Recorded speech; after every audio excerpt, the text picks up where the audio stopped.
election of March 2018, there's little doubt as to the outcome.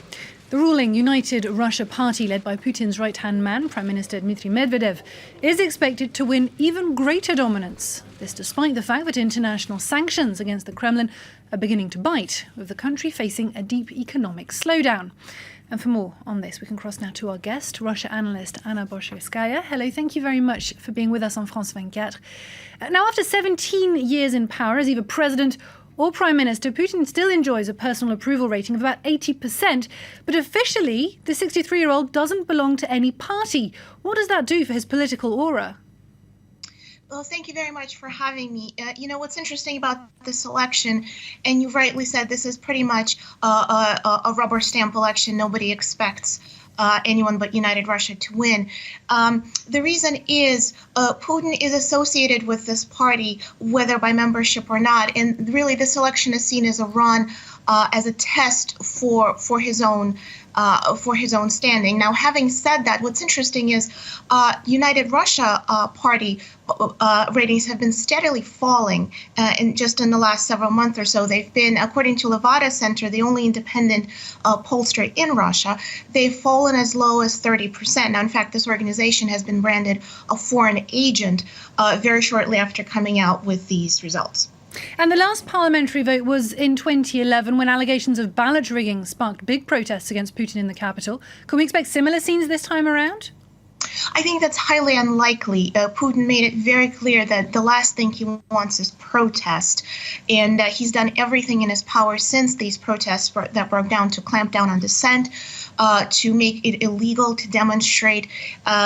He's assembled his own private guard.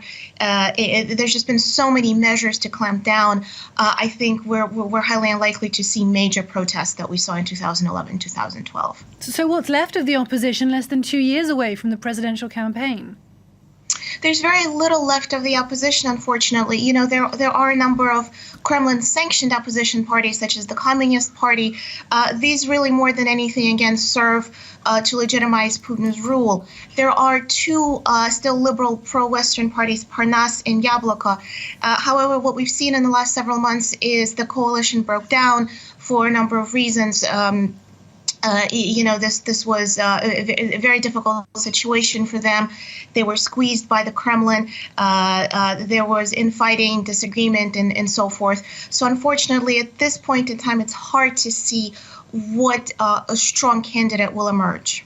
And we mentioned those international sanctions. Are ordinary Russians starting to feel the effects of those sanctions? Most certainly they are. The Russian economy is in recession now. It's been in recession for a long time. Frankly, even without the sanctions, the Russian economy would have entered a recession. It was already in recession even before that.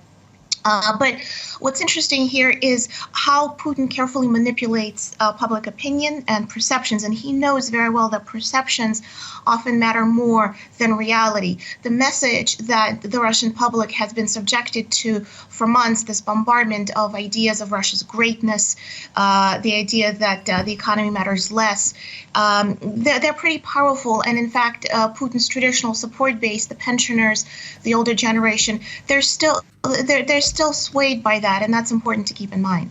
Anna Boshevskaya, thank you very much for having spoken to us. Thank you.